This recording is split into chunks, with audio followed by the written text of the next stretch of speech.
قربانی 3 دن تک ہوتی ہے۔ چنانچہ قربانی ذی الحجہ کی 10 تاریخ سے لے کر کے 10، 11، 12 ذی الحجہ تک ہے۔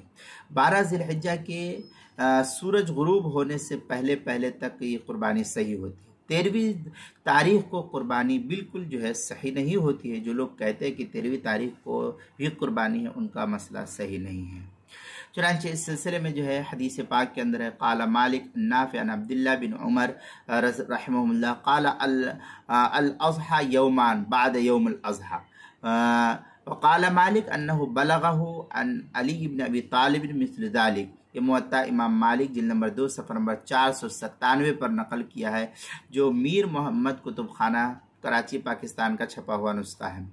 آگے شرح تنویر کے اندر ہے، او 7 بدنا فجر یوم النحر الى آخر ایامی وہی 3 افضلها اولها۔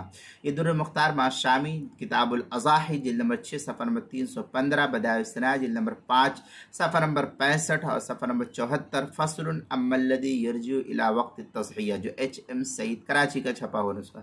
فتاوی ہندیہ جلد نمبر 5 صفحہ نمبر 295، الباب الثالث فی وقت الاضحیہ، جو مکتبہ رشیدیہ کا چھپا ہوا نسخہ۔ البحر الرائق جلد نمبر 8 صفحہ نمبر 173، جو کتاب الاضحیہ جو ایچ ایم سعید کراچی پاکستان کا چھپا ہوا نسخہ اس کی ہے۔ قربانی کے مسائل کا انسائکلوپیڈیا صفحہ نمبر 111 پر اس کو نقل کیا ہے۔ عنوان ہے قربانی 3 دن تک ہوتی ہے، حروف تہجی قاف 2 نقطے والی قاف، اس کے اندر قربانی کے مسائل کا انسائکلوپیڈیا صفحہ نمبر 111 پر اس کو نقل کیا گیا ہے۔